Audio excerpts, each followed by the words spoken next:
Hello everyone. So today I'm gonna talk about DC motors, and we are in lesson 6, DC electric machines. So and we talked about this in class. So first, types of DC motors, and we have seen that in lesson 1. So basically, you can have a permanent magnet DC motor. This is the simplest type of DC machines.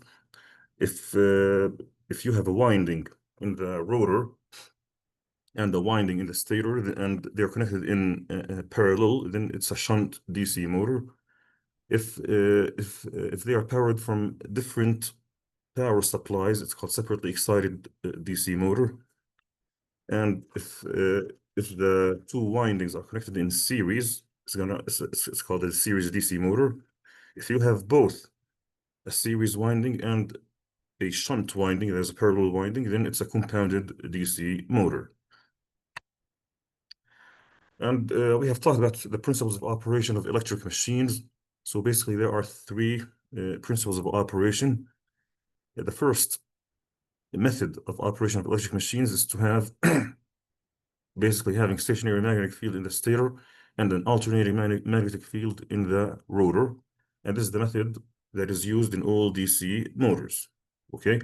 Now the brushless motor is not a DC motor. Okay, it's the name brushless DC is a little misleading because its principles of operation is totally different. Okay. So the second method is having a rotating magnetic field in the stator and a stationary magnetic field in the rotor. This is the method that is used in synchronous machines. Also, the special types of synchronous machines like stepper motors and the brushless DC motor. The brushless motor is similar to the stepper motor. Okay, these two are actually pretty much the same. Now, the third method is having a rotating magnetic field in the stator and an induced magnetic field in the rotor, and that's what is used in induction motors. So, as you see here, there are two conditions for a motor to work.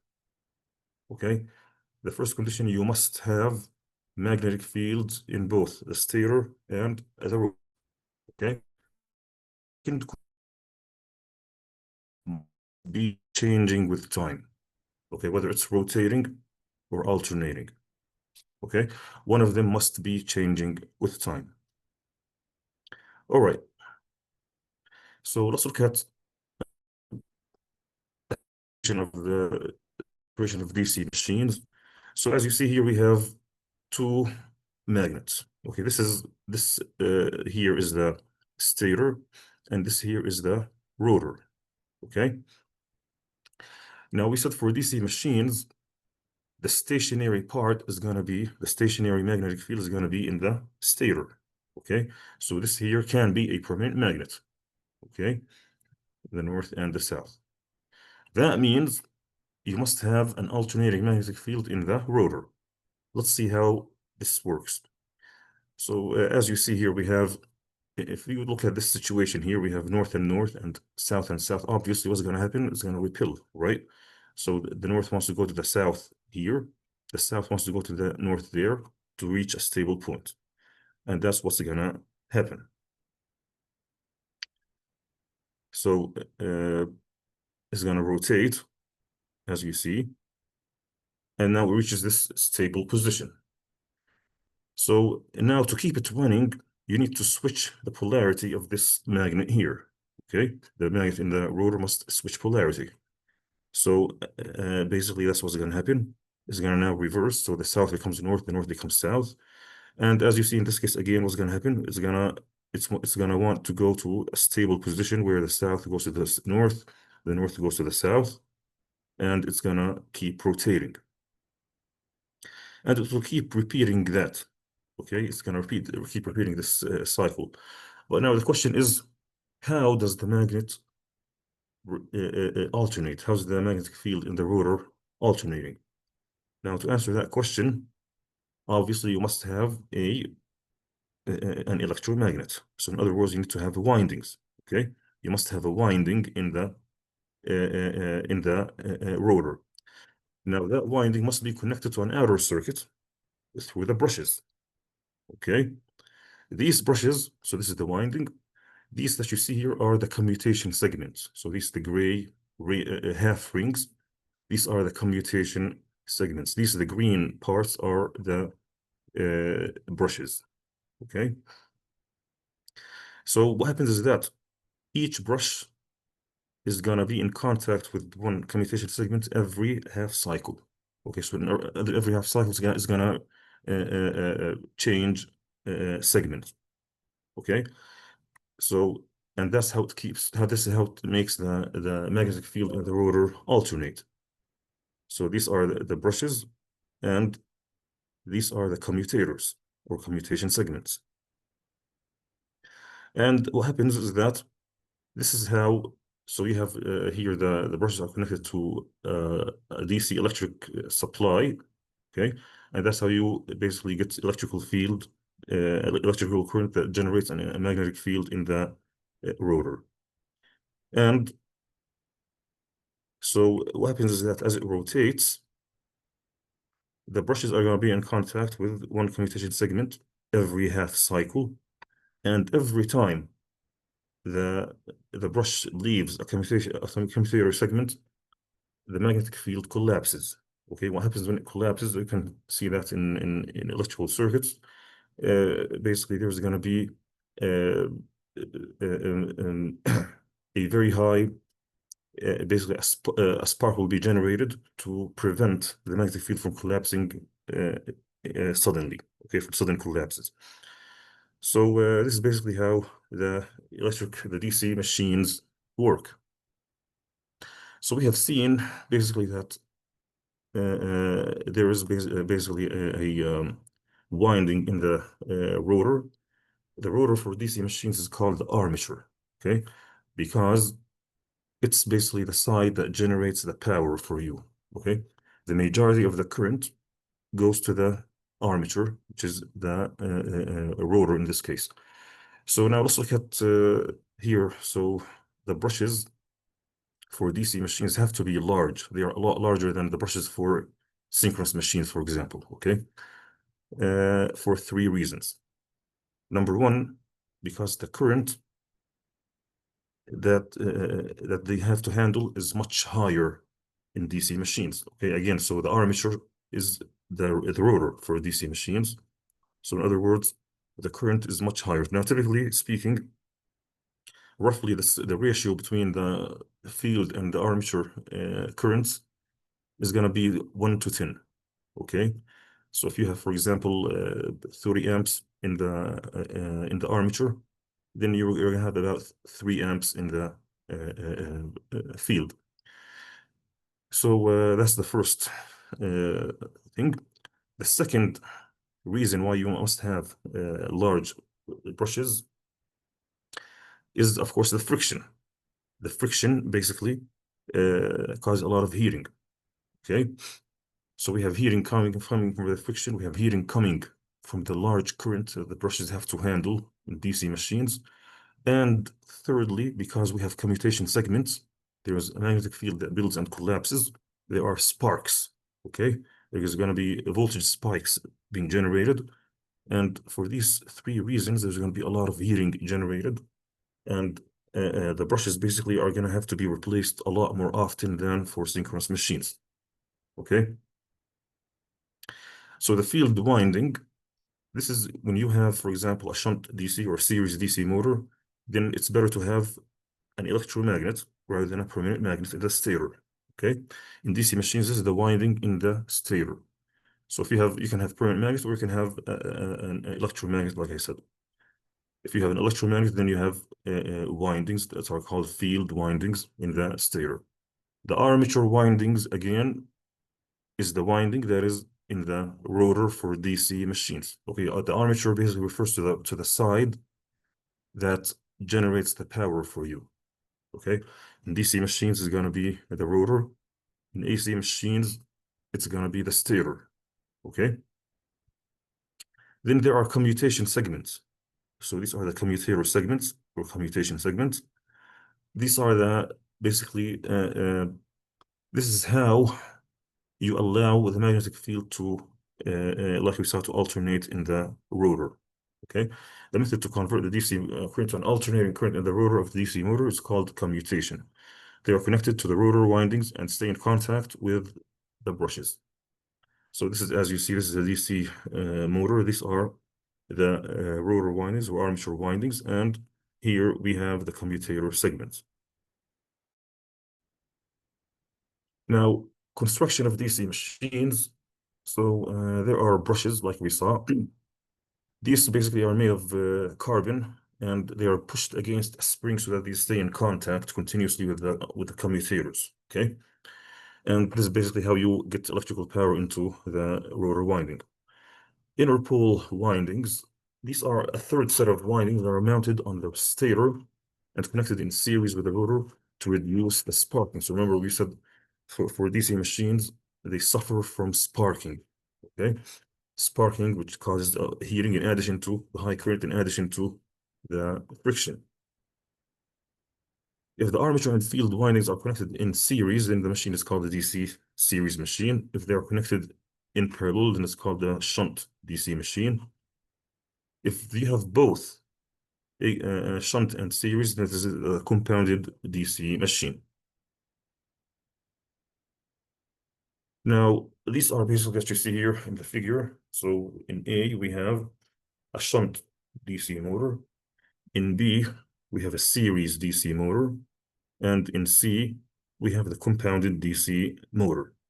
So as you see here, we have a field winding that's connected in series with the motor, and then we have a field winding that's connected in parallel with the motor. Let's look at the terminal characteristics of DC machines. So typically for DC machines, you're going to draw. So as you see here, let me just put it here. So you're going to have the torque on the x-axis and the speed on the y-axis. Okay, not always, but I mean this is most of the books. If you refer to books in electrical machinery, they will show the drawing like this. The reason for that is to show the speed regulation for shunt DC motors. Okay, the speed regulation basically means how much the speed stays constant over a wide range of torques. Okay. This is actually the reason why why these motors have been used previously in many applications and also in as generators. So if you use the shunt DC motor as a generator, it's called a dynamo. Okay, but like I mentioned before in class, uh, DC machines are because they have the brushes, they are actually replaced. They have been replaced in almost every single application, even in vehicles. They actually have been replaced because of the brushes. Again, the brushes here, they suffer from a lot of heating. They have to be replaced a lot more often than the brushes for synchronous machines, for instance. Okay. So now, as you see here, so this is for a shunt DC motor. And now if we want to plot for a series DC motor, so yeah, this is, so for a series DC motor, as you see here, it's a lot non-linear compared to that for a shunt DC motor. And as you see here, it varies significantly. Now, there are two main things to see for series DC machines. The starting torque is very high. You have a very high starting torque that can be about 800% of rated torque. Okay, very high starting torque. Now, where do you need this motor? In which applications? Basically, this motor is used in applications where you need a lot of power, a lot of torque, and at the same time, you need small size. Okay, for instance, for starting combustion engines, for cars and for planes, jet engines, basically, they all use series DC motors for starting. These motors can actually draw a huge amount of current. In fact, you can see on your car battery how much cranking current it can supply, and it's going to be in the hundreds, like 600, 700 amps. Okay. So these are the modes that you see when you crank your engine. Basically, you turn on the series DC motor, and of course you actually turn on other circuit, which is the ignition system. But this is the one that actually extracts all the majority of the current. Other applications, for instance, is for example, in applications where you need a lot of power and small size, for instance, in drills, okay, power drills, in blenders, okay. Generally speaking, any motor that is small in size, that generates a lot of power and a lot of noise, very noisy when it runs. These are basically features of a series DC motor. Okay. Something that is important to know about these motors, as you see here, look at this end over here. It is called speed runaway. Okay. So if you unload the motor, it's going to increase the speed. The speed is going to increase continuously until it basically kills itself. Okay. So these motors must never be unloaded. They have to be loaded continuously. For instance, you can't use them on build drives, because build drives, if the build breaks, then you're gonna have a speed runaway case for the motor. So these are not good applications for series DC machines. Now let's look at compounded motors. So these are basically hybrid machines between the shunt and the series. So the series and shunt windings of a compound DC motor can be connected to be either differentially compounded or cumulatively compounded. Now, the differentially compounded case must be avoided completely. Okay. So how can we make sure that they are cumulatively compounded? In other words, the two windings help each other. Okay. So in other words, you should make sure that the series winding, for instance, if it rotates the motor clockwise, then the shunt winding must also be rotating it clockwise. Okay. But if one of them, for example, is trying to rotate the motor clockwise and the other counterclockwise, then basically they are fighting with each other and they're going to damage the motor. Okay. So to test for cumulative or differential compounding, disconnect the motor from the load, disconnect the shunt field, but keep the series field connected. Now the motor is connected as a series motor. Connect the motor to power momentarily and observe the direction of rotation. Then connect the shunt field, connect the motor to the power, and if the direction of rotation is as was before, then it's connected cumulatively. If the direction of rotation is different, counterclockwise, for instance, then it's connected differentially. So this is basically how to make sure that the motor is connected properly. You must do that before connecting the motor. Forward reverse control of DC motors. So if you remember this circuit, we saw this is the H bridge. Okay. The H bridge, as you see, if you remember here, we have, for example, the forward case. Here we have, it goes from here, the current goes from here to the motor, and from here to ground. Okay. If it's reversed, then it goes from the positive power supply through the R contacts to the motor and enters the motor from the opposite direction, and then through the R contact to the ground. Okay. So now this here that you see is a special case, because this is only for permanent magnet DC motors. Now we're gonna see how to forward reverse control a shunt DC and a series DC and a compounded DC motor. So whenever you have two windings, you have to know something. Okay. So if you reverse the current in both windings, the rotor and the stator windings, the motor will continue rotating in the same direction. Okay. So in other words, you must reverse the rotation in one of the two windings, either the rotor or the stator. Okay. Typically speaking, it's going to be the rotor. You're going to reverse the direction. You're going to reverse the current in the rotor and keep the stator winding out of the H bridge. Okay, and we're going to see how this is done.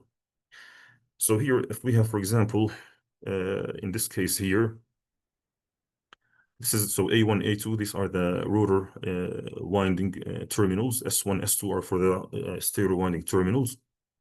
And for example, here it's rotating counterclockwise. Then if you reverse here, so we're going to keep S1, S2, so S1, S2, but we're going to just reverse. We're going to just flip the terminals. So we have A1, A2, we're going to put A2, A1. Okay, one of the two windings has to be flipped. In this case, it's going to reverse the rotation. It's going to rotate clockwise. Okay, let's look at the case for the shunt DC motors. So A1, A2, these are the rotor terminals. F1, F2, these are the field terminals of the shunt of the shunt winding. So as you see here, we have A1, A2, F1, F2. To reverse the motor, you just flip A2, A1, you keep F1, F2 as they are. Okay. The same thing for, let me just move this here so I can see. Okay. The same thing for the compounded DC motor. So we have A1, A2, S1, S2, F1, F2. You keep here this as they are, S1, S2, F1, F2. You just flip the terminals of the rotor. So here it becomes A2, A1, and the motor will flip direction. Okay. Now, how's that in the circuit? Here's the circuit. So I went ahead and drew the circuits for you. So this is the H bridge for a series DC motor. So as you see, we keep the series the stator winding out of the H bridge. You only put the rotor inside the H bridge. Okay. The same thing for the shunt. You keep the stator winding outside the H bridge, only the rotor inside the H bridge. And of course, I mean, here we have the overloads. And finally, for the compounded DC motor, you keep, so remember we have two, right? We have two, there's the series, there's the shunt winding. You keep them out of the H bridge, and you always just put the rotor winding inside the H bridge. All right.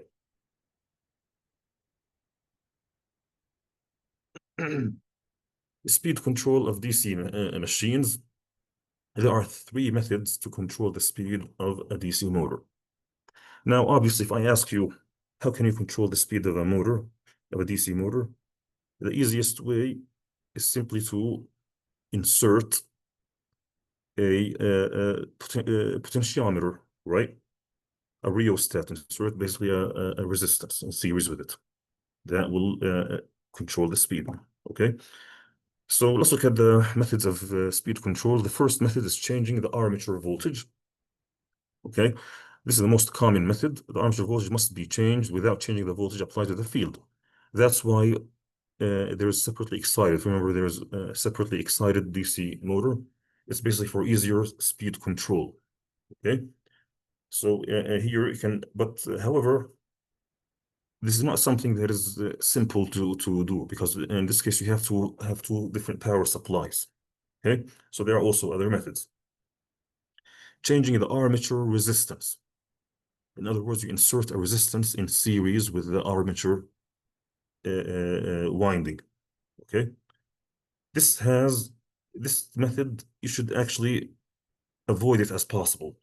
Okay, the reason why is because remember the current, the most of the current runs through the armature. Okay, so in other words, if you're using, for example, 60 amps, okay, we're talking about let's say 60 amps in the armature current, in the armature winding. And if you insert, let's say 1 ohm, only 1 ohm resistance, let's see how much power lost is going to be there. So we have 60 amps. Now, what is the power equal to? I squared multiplied by R, right? So we have I squared. So that's going to be 60 squared. That's going to be 3,600, right? So 3,600 watts are lost they go as heating. In other words, 3.6 kilowatts just go in heating, just by inserting 1 ohm. Okay. So that's why this method should be avoided as possible. There's going to be an extreme amount of heating just generated just to insert the resistance. So the other method that should be used is basically inserting a potentiometer or rheostat in a series with the stator winding. Okay, in this case, we're changing this, the field or stator resistance. Remember, so we said it's about 1 to 10, right? So if you have 60 amps in the rotor, then you have 6 amps in the stator. Okay. Now 6 amps, so I squared R, we have 1 ohm, for example, is going to be 36, only 36 watts, from 3600 to 36. Okay. Significant difference. So this is an old method. It has a lot more, but it's way more efficient than the armature, inserting a resistance with the armature. Okay. Of course, there are other methods. Basically, you can use drives with electronics, with transistors. This is going to be the best method, of course. But these are basically if you want to use simple resistors. Okay, rheostats basically. So the effect of armature voltage control of the speed torque characteristics shown below. Now, if you change the voltage, this is what's going to happen. So let's look at it here.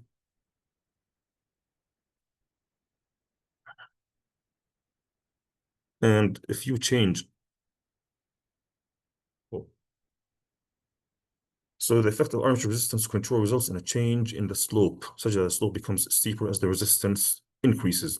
This is for armature resistance changes, but for voltage, basically is going to be, as you see, the slope doesn't change, but here we have a change in slope. In other words, the speed sensitivity becomes stronger. Okay, as you increase the resistance, there's going to be a more sensitive. The speed is going to become very sensitive to torque changes. Okay, while if you use the voltage, which is basically the preferred method, and like I said, you can use electronics in this case when you change the voltage. The slope doesn't change, so the sensitivity doesn't change for the speed with respect to the torque. Okay. So solid state controls can control DC motor speed in addition to Ford reverse control. So, so this is basically if you use electronics, solid state devices, these can provide full control of the motor. They can control the speed in addition to controlling the direction. Okay. Armature voltage variation is achieved by solid state controllers that use transistors. This is the most common transistors, GTOs or SCRs. One method to control armature voltage is by using SCRs that are fired by a controller. Now, if you use electronics, of course, you must have a controller, okay? Basically, a processor that can basically either provide the firing angles for the SCRs and GTOs if you're using these two, or that can control the gate voltages if you use, for example, IGBTs or MOSFETs, or of course the current, the base current for BJTs. So as you see this circuit here, and you don't have to memorize this, but this circuit that you see shows a full wave 3-phase rectifier that uses SCR. So we're going to talk about rectification, and we're going to see basically both 3-phase and single-phase rectifiers. Okay. If you use SCRs in place of diodes for rectifiers, then you will have more controllability. Okay, because the SCRs, like if you remember, we talked about these. You can control the firing angle for them, and so you can control the voltage. Okay. One disadvantage of SCRs, and a major disadvantage, is that they generate a lot of harmonics. Okay, there's a lot of harmonics that are going to be generated, and we don't have to go over the math. You can prove that mathematically, but we're not going to go over that. But I mean, if you ever study Fourier series, You're going to see how that very easily. Okay. So yeah, let's see here. Now let's do these exercises. So name three types of DC electric machines, and we have seen, so you have permanent magnet, you have shunt, you have series, you have compounded, you have separately excited DC machines. How is the flow of electric current maintained continuously from the power source to the rotor windings? So here we have brushes that are in contact with commutation segments. Okay. Which motor supplies the highest output torque to weight ratio? That's going to be the series DC motor. Which motor needs more air ventilation, a DC motor or an induction motor?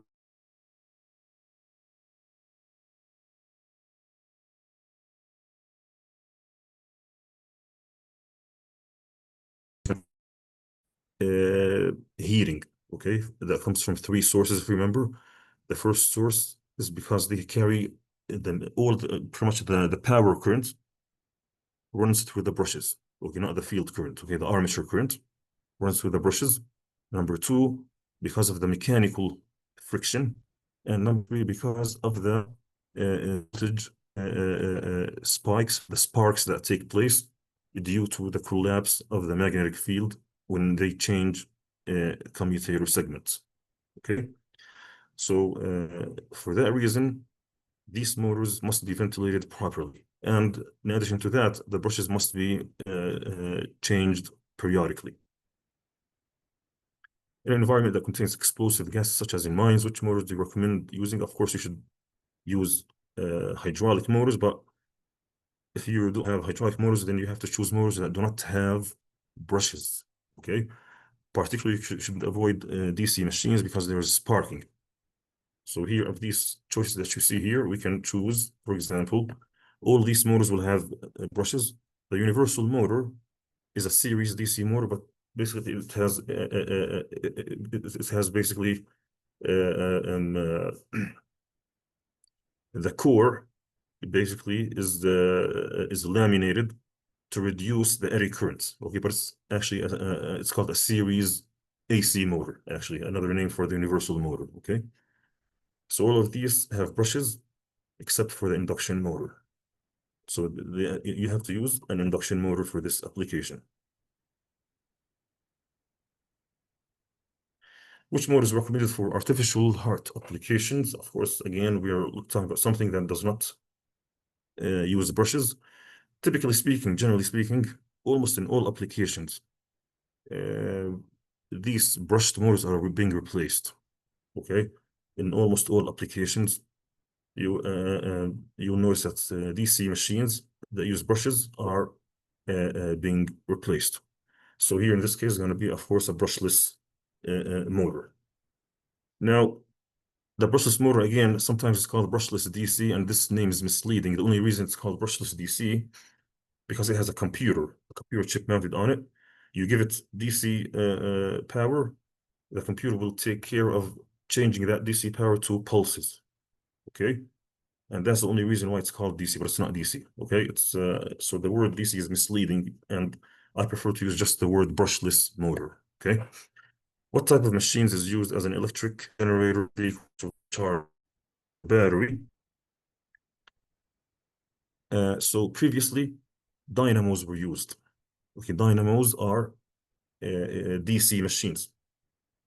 Now, these dynamos, they suffered again, like remember, if you remember, from the brushes having to be replaced periodically. So now all vehicles since the 1960s, all vehicles use synchronous generators. Okay, the alternator, synchronous generators. What is it DC motor to reduce sparking? And of course, to reduce sparking, you add a set of windings called interpole windings.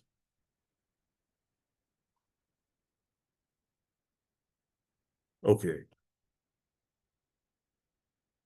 Which machines have a more complex construction? DC racing machines, as we saw, DC machines have more complex construction due to the existence of interpole windings and commutation circuits. Which motor is potentially dangerous to operate with no load on it? And if you remember, that's going to be the series DC motor. Why series DC motors should not be used in built drives?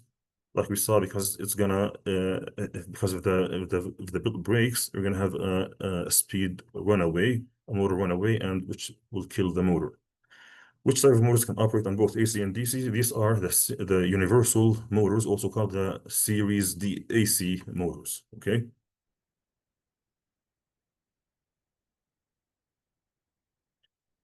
And we saw the circuit diagram for reverse control of a shunt DC motor and for basically a permanent magnet DC motor, so just a simple H bridge, and also for the other types of motors. This brings us to the end of this lesson. And next time we're going to see lesson 7. Okay, thank you, everyone. I'll see you then later.